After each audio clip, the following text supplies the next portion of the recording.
दोस्तों जैसा कि सीटेट आंसर की चैलेंज को लेकर के मैंने इससे पहले की वीडियो में आप सभी को इन्फॉर्म किया था कि पेपर फर्स्ट में दोस्तों इतने क्वेश्चन पर जो है चैलेंज किए गए हैं। वही जो है जो पेपर आपका सेकंड है, जिन अभ्यर्थियों ने पेपर सेकंड को दिया हुआ है उनके कमेंट आए हुए हैं कि मैम आपने पेपर फर्स्ट का तो बता दिया लेकिन पेपर सेकंड के बारे में नहीं बताया कि कितने क्वेश्चन पर चैलेंज हुए हैं, कितने नंबर बढ़ने के चांस हैं, कितने जो है बढ़ सकते हैं, कितने वाले जो है उम्मीद कर सकते हैं कि हाँ हम जो है क्वालिफाई कर जाएंगे। तो दोस्तों देखिए पेपर फर्स्ट के बारे में मैंने बताया था लेकिन सेकंड के बारे में मैंने नहीं बताया था, इसलिए कि वीडियो जो है बहुत बड़ी हो जाती, इस वजह से मैंने उसमें पेपर सेकंड को लेकर के डिटेल में नहीं बताया था। तो इस वीडियो में मैं आपको बताऊंगी, चाहे आपका पेपर फर्स्ट हो चाहे पेपर सेकंड हो, कितने क्वेश्चन पर चैलेंज किए गए हैं और कितने पर जो है आपके चांस हैं क्वालिफाई होने के, कितने नंबर वाले जो है क्वालिफाई कर सकते हैं और कितने जो है जिनका नंबर है उनको अब जो है नेक्स्ट सीटेट की तैयारी करनी चाहिए। तो सब कुछ जो है दोस्तों मैं आपको क्लियर बताऊंगी। ऐसा नहीं है कि मैं आपको एक तरह से इस भ्रम में रखूं कि हाँ दोस्तों आपका इतना है तो आप लोग वेट कर लें, आपका रिजल्ट जो है देखने को मिल जाएगा। ऐसा कुछ नहीं है, जैसा भी होगा मैं आप सभी को बताऊंगी। दूसरी बात है, काफ़ी अभ्यर्थियों के कमेंट आए हुए हैं कि मैम इतना मेरा नंबर है क्या घट जाएगा, तो इस पर भी जो है हम लोग बात करेंगे। बहुत से अभ्यर्थियों के कमेंट आए हुए हैं। दूसरी बात दोस्तों यहाँ पे फीमेल कैंडिडेट के कमेंट आए हुए हैं कि मैम क्या 82 पर जो है हम क्वालिफाई कर लेंगे और हम किसी भर्ती में बैठ सकते हैं। तो सब कुछ हम लोग डिटेल में जानेंगे, बने रहिएगा वीडियो के लास्ट तक बिना स्किप कर। दोस्तों नए हो चैनल पर सब्सक्राइब कर लीजिएगा, बेल आइकन को प्रेस कर लीजिएगा ताकि सीटेट से रिलेटेड या किसी भी शिक्षक भर्ती से रिलेटेड हर ऑथेंटिक अपडेट आप तक टाइम पर पहुंचती रहे। यहाँ पे दोस्तों आप लोग देख पा रहे कुछ अभ्यर्थियों के कमेंट आए हुए हैं, आप लोग अपनी स्क्रीन पर देख सकते हैं, यहाँ पे देख पा रहे होंगे आप लोग। इनके क्वेश्चन है भूमि सिंह के, मैम 85 है मेरे, बढ़ेगा मैम SC हूँ। तो देखिए अगर आप SC हैं, आपके नंबर 85 हैं तो आप तो ऐसे ही क्वालिफाई हैं, आपको डरने की कोई ज़रूरत नहीं है। हाँ ये चीज़ है कि आप जो है अपने स्टेट में कोई वैकेंसी आ रही है पूरी तरह से एलिजिबल है, अदर स्टेट में भी जो है SC ST वालों के लिए 82 पर जो है आप जो है वहाँ के लिए अप्लाई कर सकते हैं। तो आप जो है यहाँ पे आपको डरने की ज़रूरत नहीं है। आपका मान लीजिए बढ़ेगा या नहीं बढ़ेगा तब भी तो आप क्वालिफाई ही हैं जब SC है तो। और दूसरी बात यहाँ पे दोस्तों, यहाँ पे हम लोग पेपर 2 की बात कर लेते हैं। पेपर 2 में आपके कितने चांस है, जैसा कि पेपर 1 में मैंने आप सभी को बता दिया था कि दोस्तों पेपर 1 में जो है 5 से 6 क्वेश्चन पर जो है चैलेंज किए गए हैं। अब इसमें से बढ़ने के जो चांस है दोस्तों देखिए, बहुत जो जेन्युइन क्वेश्चन होते हैं ना उसी पे जो है CBSE बोर्ड एक्शन लेता है, उसी की आंसर की चेंज करता है। तो यहाँ पे मैं बता दूं कि 1, 2, 3 वाले जो 2-3 नंबर से जिनका रुका है ये लोग पूरी तरह से उम्मीद लगा सकते हैं, लेकिन इस तरह से उम्मीद लगाएंगे जो क्वेश्चन डाउट वाले हैं उनके वो क्वेश्चन अगर वो काउंट नहीं किए होंगे तो 2 से 3 नंबर उनको प्लस देखने को मिलेगा। अगर जो लोग उसको भी काउंट किए होंगे, मान लीजिए बहुत से अभ्यर्थी हैं जिनका वो क्वेश्चन प्लस या तो गलती से उन्होंने किया है या फिर नहीं होता है कि हमें नहीं आ रहा है तो किसी भी ऑप्शन पे तुक्का लगाते हैं तो बाई चांस उनके लक के ऊपर होता है तो वो करेक्ट हो जाता है। तो इस तरह से जिन अभ्यर्थियों ने किया है अगर वो लोग उसको काउंट कर रहे होंगे, जो डाउट वाले क्वेश्चन हैं, जो चैलेंज वाले क्वेश्चन हैं जो किए गए हैं, तो उनका नंबर कैसे बढ़ेगा? जो लोग उसको छोड़ेंगे उसी का तो बढ़ेगा। तो ये इस तरह से जो है आपको नंबर बढ़ा हुआ दिखेगा। दूसरी बात यहाँ पे जैसा कि मैंने बताया कि पेपर फर्स्ट में 5 से 6 क्वेश्चन पे, और वहीं दोस्तों पेपर सेकंड का मैंने नहीं बताया था। तो आप जितने भी अभ्यर्थी हैं पेपर सेकंड में भी दोस्तों 4 क्वेश्चन पर जो है चैलेंज किया गया है, 4 क्वेश्चन पर चैलेंज किया गया है। और यहाँ पे भी मैं आपको बता दूं तो आप सभी के जितने भी पेपर सेकंड में है दोस्तों, आप सभी के 1 से 2 नंबर बढ़ने के पूरे चांस हैं। हम चारों पे तो नहीं कह सकते क्योंकि एक तरह से रिस्क लेकर के जो पेडागोजी वाले क्वेश्चन है, जैसा कि पेपर फर्स्ट में भी आपने देखा होगा कि जो EVS के पेडागोजी हैं, इंग्लिश के पेडागोजी हैं, तो ये एक तरह से रिस्क लेना हो जाता है कि पेडागोजी वाले क्वेश्चन पे वो लोग जो है जल्दी उस चीज़ पर एक तरह से पूरा टाइम लेकर के उन्होंने आंसर की को जारी किया है, उसके बाद चैलेंज करना ये उनके लिए थोड़ा उसको चेंज करना ये उनके लिए थोड़ा एक मुश्किल की बात होती है क्योंकि वो अपने एक्सपर्ट द्वारा इन चीज़ों पर सब कुछ जो है प्रेस कॉन्फ्रेंस मीटिंग की वजह से सब कुछ जो है सिलेक्ट करके जो है उसके बाद जो है आंसर की जारी की जाती है। तो अब जो है सब कुछ एक तरह से कहें पूरा प्रूफ रहेगा उनके पास, NCERT का सब कुछ रहेगा, तब जो है वो उस पर एक्शन लेंगे। तो जिन क्वेश्चन पर ऐसा लग रहा है वो पूरी तरह से करेंगे, जिन पर पेडागोजी वाले पे कंफ्यूजन रहता है, डाउट रहता है, तो उसमें एक तरह से जिन बच्चों ने किया है, जैसा कि मैंने भी किया है 2 पर EVS पे, क्योंकि बहुत से अभ्यर्थियों कमेंट आए हुए थे, एक मैथ पे मैंने आपको बताया ही है। तो ये एक तरह से मैथ वाला तो मान लीजिए आपका कंटेंट टाइप था वो तो तुरंत मिल जाएगा NCERT से, और जबकि जो पेडागोजी वाले क्वेश्चन है वो उनके अकॉर्डिंग है कि वो उस पर क्या जो है सोचे हैं और क्या उसको चेंज करने के। जबकि जो भ्रमण वाला था, एक थीम वाला क्वेश्चन था और एक क्षेत्र भ्रमण वाला जो क्वेश्चन था उस पर जो है आप देखें तो उसमें साफ साफ है कि दोनों जो है करेक्ट आंसर था, A और R वाला। तो अब देखिए इस पर जो है जो मुझे जेन्युइन लगा था मैंने किया है, अब इस पर ये लोग क्या एक्शन लेते हैं। दूसरा यहाँ पे दोस्तों जैसा कि मैंने बताया कि पेपर 2 में 4 क्वेश्चन पर हुए हैं, जैसा कि मैंने पता किया है, तो इस पर जो है 4 क्वेश्चन पे हुए हैं और 1 से 2 नंबर के बढ़ने के चांस है। जिन अभ्यर्थियों का जिनका 81 पे है, 89 पर है और जिनका 80 है, ये लोग जो है पूरी उम्मीद लगा सकते हैं क्योंकि इसको लेकर के बहुत से अभ्यर्थियों के कमेंट आए कि मैम मेरा 81 नंबर है, मैं ओबीसी से हूँ, क्या मैं क्वालिफाई कर लूँगा या कर लूँगी। वही जो है जनरल वालों के भी यही क्वेश्चन है। तो दोस्तों आप लोग उम्मीद रख सकते हैं, लेकिन अगर आपने डाउट वाले क्वेश्चन को काउंट कर लिया है तब आपका प्लस नहीं होगा, अगर आपने नहीं किया है तो प्लस हो जाएगा। ठीक है, तो आपके इतने चांस हैं बढ़ने के। और जिनके ज़्यादा कम हैं, जैसे बहुत से अभ्यर्थियों के 65 के आ रहे हैं कि मैम मेरा 65 है तो क्या मेरे चांस है। आपका कैसे चांस बन सकता है 65 पे? आप खुद देखिए ना, 65 पे आपका कैसे चांस बन सकता है? कोई चांस नहीं। आप नेक्स्ट सीटेट की तैयारी करें।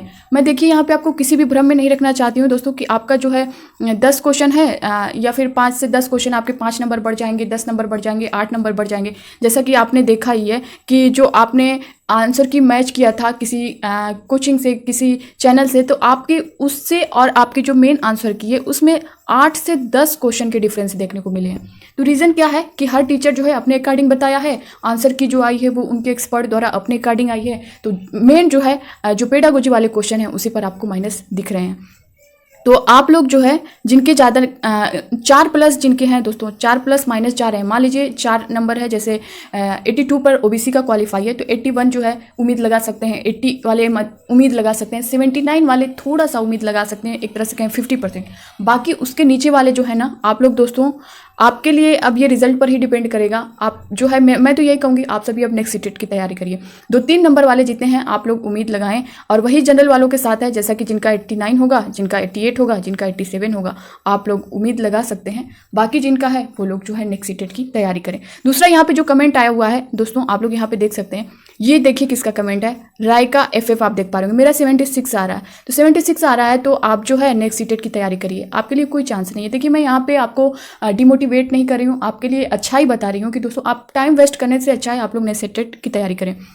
दूसरा यहाँ पे नंबर भी घटता है सीटेट में। यहाँ पे आप देख सकते हैं कई अभ्यर्थियों के कमेंट आए हैं कि नंबर भी घटता है। नंबर घटता बढ़ता कब है, मैंने इससे पहले की वीडियो में भी आप सभी को इन्फॉर्म किया था, जब आपके आंसर की आई थी तब भी मैं, उससे पहले भी मैंने आप सभी को इन्फॉर्म किया था कि दोस्तों जो आपने अपनी आंसर की को मैच किया है, जैसा कि ऑफिशियल आंसर की नहीं आई थी उससे पहले ने आपने अंदाज़ा लगाया था कि आपके कितने नंबर बन रहे हैं। उसके बाद आपके जब 10 से 8 नंबर माइनस होते हैं तो वो क्यों होते हैं, मैंने आपको कहा था कि दोस्तों आपकी जब ऑफिशियल आंसर की आएगी तो उसमें हर बार जो है 5 से 6 क्वेश्चन का डिफरेंस देखने को मिलता है। तो इस बार तो कुछ ज़्यादा ही देखने को मिल गया है, और इस बार का क्वेश्चन भी जो है धीरे धीरे उसका लेवल जो है हार्ड कर रहा है।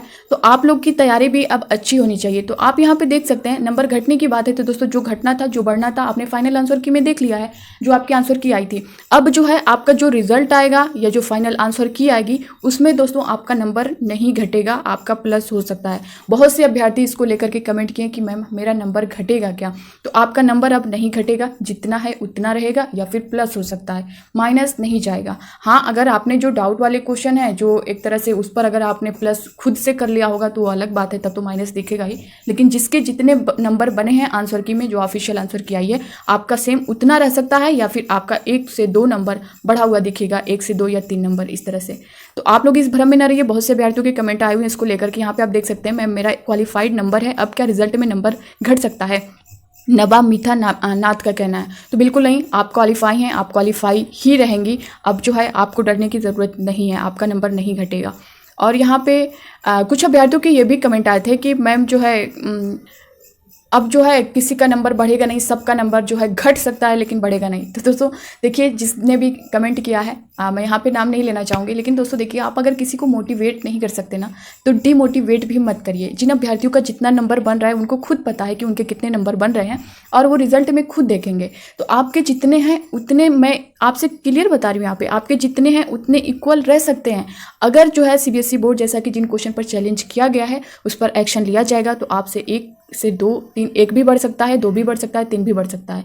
अब कॉमन नंबर जो है जो मिलेगा सबको मिलेगा। हाँ, जो मेन बुकलेट है, मेन बुकलेट के जो क्वेश्चन है, जैसे पेपर फर्स्ट की बात करें, जो EVS है, आपका CDP है और मैथमेटिक्स है, अगर इन तीनों पे अगर क्वेश्चन जो है आंसर की जो है चेंज की जाती है तो इस पर जो है सभी को कॉमन नंबर मिलेगा। हाँ, जो लैंग्वेज वाले क्वेश्चन हैं, जैसे आपके संस्कृत में किए गए हैं, इंग्लिश में किए गए हैं, हिंदी में किए गए हों, तो उन पर जो है सभी के नंबर नहीं बढ़ेंगे, सिर्फ उसी लैंग्वेज वालों के बढ़ेंगे। तो ये डिपेंड करता है कि किसका जो है एक्सेप्ट किया जाता है, किसका नहीं किया जा सकता है। यही जो है पेपर सेकेंड के भी साथ है। जैसे SST वाले हैं, अगर SST में जो ऑब्जेक्शन जिन्होंने किया है तो सिर्फ SST वालों का बढ़ेगा, ऐसा तो है नहीं कि साइंस और मैथ्स वालों का भी बढ़ जाएगा। तो जिन्होंने साइंस में किया है उनका जो है सिर्फ साइंस वाले बच्चों का बढ़ेगा, SST वालों का नहीं बढ़ेगा। तो ये चीज़ें आपको समझ में आनी चाहिए। दूसरा यहाँ पे दोस्तों अगला जो कमेंट यहाँ पे आप देख सकते हैं, ये कमेंट आया हुआ है आरोही प्रिया का, मैम मैं 81 आ रहा है, पेपर सेकंड में OBC हूँ, मेरा होगा।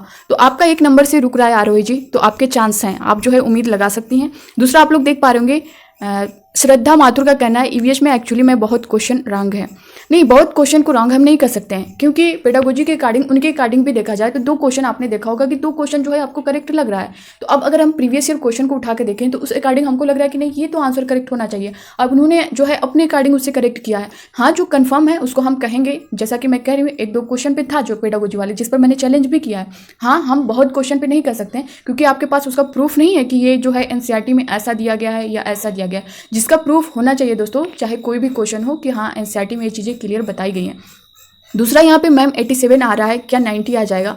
आपके लिए थोड़ा सा जो है 87 वालों के लिए, जैसा कि 87, 88, 89 2-3 नंबर आपको चाहिए। तो आप जो है आपके लक के ऊपर है, आप रिजल्ट तक वेट कर लें। दूसरा यहाँ पे देख पा रहे मैम पेपर सेकंड में हिंदी वाले पोर्शन में भी ऑब्जेक्शन वाला क्वेश्चन है, क्वेश्चन चैलेंज किया गया है पेपर 2 में भी। मैम पूरा मेरा 65 नंबर है, हो जाएगा? बिल्कुल नहीं, आपका कोई चांस नहीं है। 65 वाले बिल्कुल भी उम्मीद ना रखें, या 77 या 76 के नीचे वाले बिल्कुल उम्मीद ना रखें। तो आप यहाँ पे नेक्स्ट सीटेट की तैयारी करें। अगला जो कमेंट आया हुआ है यहाँ पे दोस्तों, मैं ये कमेंट आप सभी को इसलिए दिखा रही हूँ क्योंकि बहुत सारे अभ्यर्थियों के कमेंट आए हुए हैं, और एक एक को रिप्लाई करना जो है उसमें जो है हम अपनी पूरी बात भी नहीं बता सकते हैं। इसलिए जो मुझे लगा है कि आप सभी के ज़्यादा कमेंट आए हुए हैं, मैं आप सभी के कमेंट ली हूँ और आपके डाउट क्लियर कर सकती हूँ। यहाँ पे मुकेश झा ऑफिशियल, इनका कहना है कोड से कोई दिक्कत है क्या मैम? कोड A भाषा कोड D। ये देखिए बहुत से अभ्यर्थियों के इस तरह के कमेंट आए हुए हैं। तो कोड से क्या दिक्कत है? देखिए आपने जो जैसा कि आपकी जो आंसर की आई है उसमें आपने अपना रोल नंबर और डेट ऑफ बर्थ डालकर जो लॉगिन किया है, तो आपका डिटेल सामने आया होगा। उसमें आपका शो कर रहा होगा कि आपके मेन बुकलेट कोड क्या था, आपका लैंग्वेज फर्स्ट का कोड क्या था, लैंग्वेज सेकेंड का कोड क्या था, उसमें साफ साफ मेंशन किया गया है। तो इसमें आपने कहा कोई दिक्कत है क्या? मेन कोड A भाषा कोड D। तो इसको लेकर के जैसा कि एग्जाम में भी बहुत से अभ्यर्थी जब एग्जाम देकर के आए थे, बहुत से अभ्यर्थी कह रहे थे कि मैम हमारा जो है बुकलेट कोड सेम नहीं था, जबकि मेन बुकलेट जो हिंदी इंग्लिश का होता है वो सेम होता है। अदर जो जिनका लैंग्वेज है, चाहे संस्कृत है या फिर उर्दू है या फिर बंगाली, कोई भी अदर लैंग्वेज ले लें 22 में, तो हिंदी इंग्लिश के अलावा अगर कोई है तो उसका अलग से पेपर दिया जाता है। तो उसका कोड बहुत से अभ्यर्थियों का अलग था, उस टाइम भी उन अभ्यर्थियों ने कमेंट किए थे।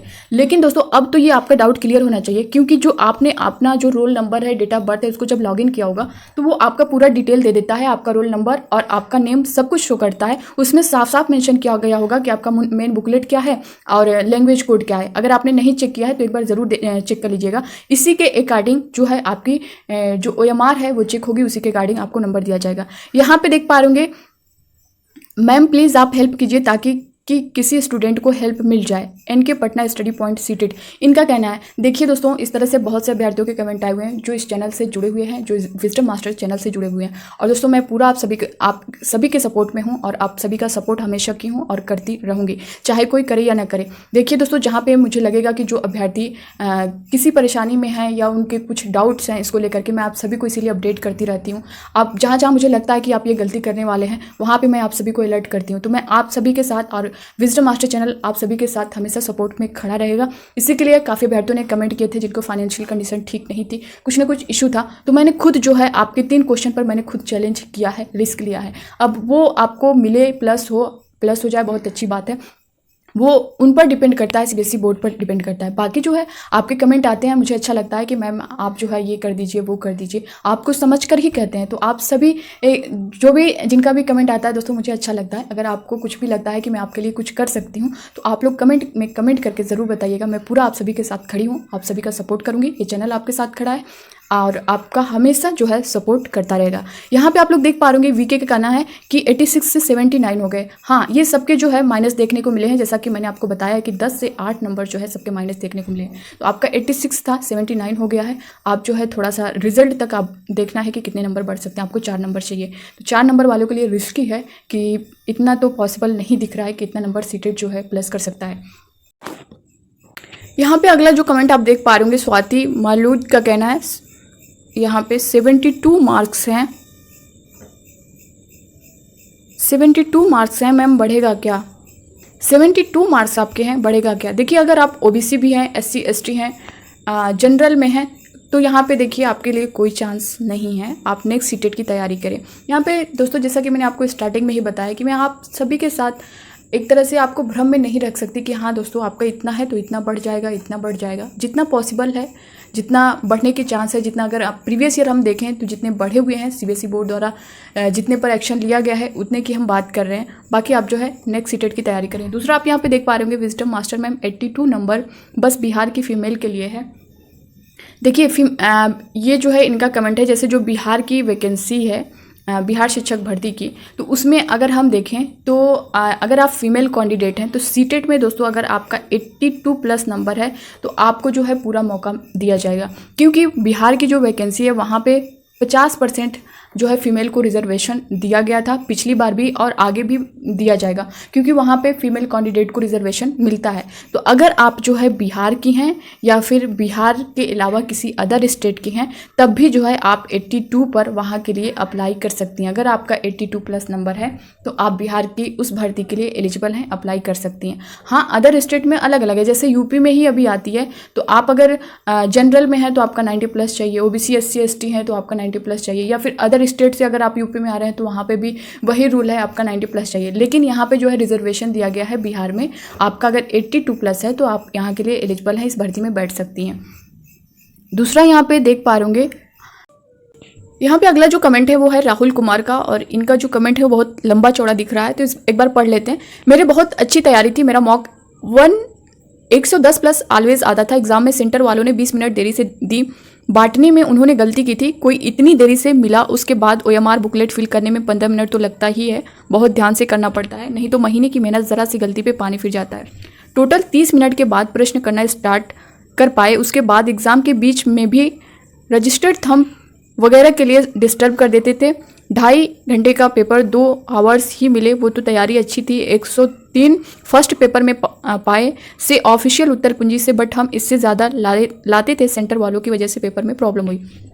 इनका ये कहना है, रवि कुमार का कहना है कि जो आपका 2.5 घंटे का टाइम दिया जाता है उसमें भी जो उन्होंने OMR को फिल करने में और बुकलेट को फिल करने में जो टाइम उनका 2.5 घंटा सिर्फ पेपर सॉल्व करने का था, उसमें जो है उनको ये सब करना पड़ा। उसमें जो बीच बीच में जो है आपको सिग्नेचर वगैरह जो उनका प्रोसेस होता है वो करवाते हैं, उस पर भी टाइम लिया इन्होंने। तो इस तरह से लगभग उनका जो है आधा घंटे टाइम वेस्ट हुआ, सिर्फ उनको 2 घंटे ही मिला। दोस्तों देखिए, इस पर मैं आपको बहुत ही अच्छे से गाइड करने वाली हूँ। ये जो है बहुत से ऐसे सेंटर वाले होते हैं ना, उनको चीज़ें जो ऐसा लगता है कि उन्हें ट्रेंड नहीं किया जाता है, जबकि कोई एग्ज़ाम जब किसी भी स्कूल कॉलेज में जब सेंटर दिया जाता है तो वहाँ पे ट्रेनिंग चलती है, मीटिंग चलती है कि हाँ टीचरों को किस तरह से उन्हें जो है ट्रेंड किया जाता है, किस तरह से जो है बुकलेट डिस्ट्रीब्यूट करनी है, OMR शीट किस तरह से डिस्ट्रीब्यूट करना है, सारा प्रोसेस सबको समझाया जाता है। मगर क्या गलती इनको करवाया जाता है या नहीं करवाया जाता है, कुछ सेंटर्स वाले, जैसा कि मैंने भी जब सीटेट का एक एग्ज़ाम दिया था तो उसमें भी मुझे भी वहाँ पर ये चीज़ देखने को मिली थी। इसलिए मैं समझ सकती हूँ कि जब आप है सेंटर पर जा रहे हैं, आपको टाइम दिया जा रहा है, 2.5 घंटे का सिर्फ आपका पेपर है,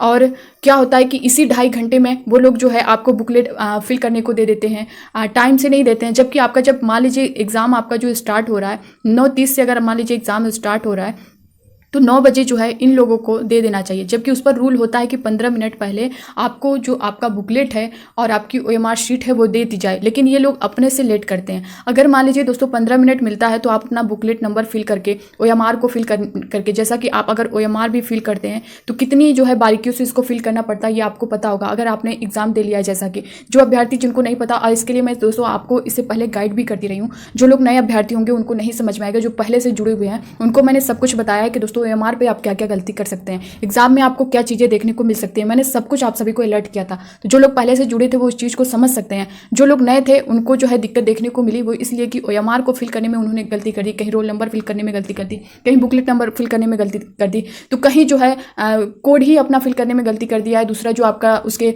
बैक साइड में जो आपका पर्सनल डिटेल्स फिल करना था, सेंटर कोड वगैरह, आपका नेम, फादर नेम वगैरह, वो बच्चे भूल ही गए हैं। कुछ बच्चे भूल गए हैं, कुछ लोगों ने गलती से कुछ ना कुछ फिल कर दिया है। तो ये सारी चीज़ें जब आपको 15 मिनट पहले दिया जाता है ना, तो ये सारी चीज़ें फिल करके आपको यही 15 मिनट इसीलिए दिया जाता है कि आप जो है फिल कर लें, उसके बाद जैसे ही टाइम होगा आप उस टाइम से अपने क्वेश्चन को सॉल्व करना स्टार्ट कर देंगे। लेकिन ये लोग क्या करते हैं, कुछ सेंटर्स वाले उसी टाइम, जिस टाइम आपको पेपर सॉल्व करना है उसी टाइम ये लोग फिल करवाते हैं। तो आपको फिल करने में, जैसा कि आपको बबल फिल करना है उसमें कितना टाइम लग रहा है, तो मिला जुला के दोस्तों 15+ मिनट तो हो ही जाता है। अब जब इतना मिनट हो जाता है तो आपका नंबर, आपके टाइम ऐसे ही जो है लॉस चली जाती है। बीच में जो आपके सिग्नेचर का प्रोसेस चलता है वो आप देख लीजिए, जो थंब वाला प्रोसेस चलता है वो आपने देखा होगा। तो इनका कहना सही है, लेकिन दोस्तों यहाँ पे अब जो है आगे आप कोई भी एग्जाम देंगे, मैं सीटेट की बात नहीं कर रही हूँ, अगर आप कोई भी एग्जाम देने जा रहे हैं तो आपको हर जगह अलर्ट रहना है। जैसे ही 15 मिनट पहले आपको वहाँ के जो एग्जामिनर होंगे उनसे जो है आपको बोलना है। ऐसा नहीं कि आप चुपचाप बैठे रहें, जब ये लोग देंगे तभी हम लोग करेंगे,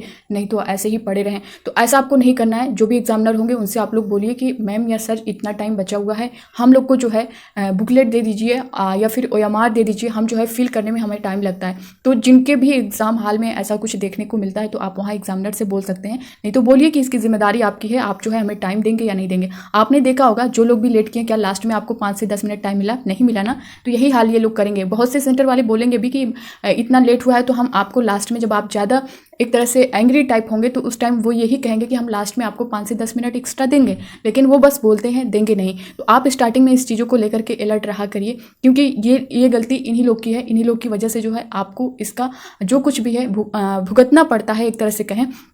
तो आप इसके लिए आगे भी अलर्ट रहिएगा, क्योंकि ये कुछ सेंटर्स पे देखने को मिलते हैं। और जैसा कि सीटेट का एग्ज़ाम आप जानते ही हैं कैसा है, एक लेंथी पेपर होता है। 75 नंबर की जो पेडागोजी है, 4 से 5 लाइन के आपके क्वेश्चन हैं, ऑप्शन भी आप देख ही रहे हैं 2 से 3 लाइन के। तो आपके क्वेश्चन पढ़ने में, उसको समझने में ही टाइम लग जाता है। ऐसे में ये जो 15 से 30 मिनट जो आपका लॉस जाता है, फिर आप कहाँ से, आपके आते हुए क्वेश्चन छूट जाएंगे इसमें। छूटे हैं अभ्यर्थियों से, ये बहुत से कमेंट आए हुए हैं और इस चीज़ को मैं खुद समझ सकती हूँ। एक बार हम लोग भी जो है, मेरे साथ भी हुआ है ये चीज़। उस चीज़ को जो बच्चे उस चीज़ को कवर नहीं कर पाएंगे, टाइम मैनेज नहीं कर पाएंगे, तो ये उनके साथ देखने को मिलता है।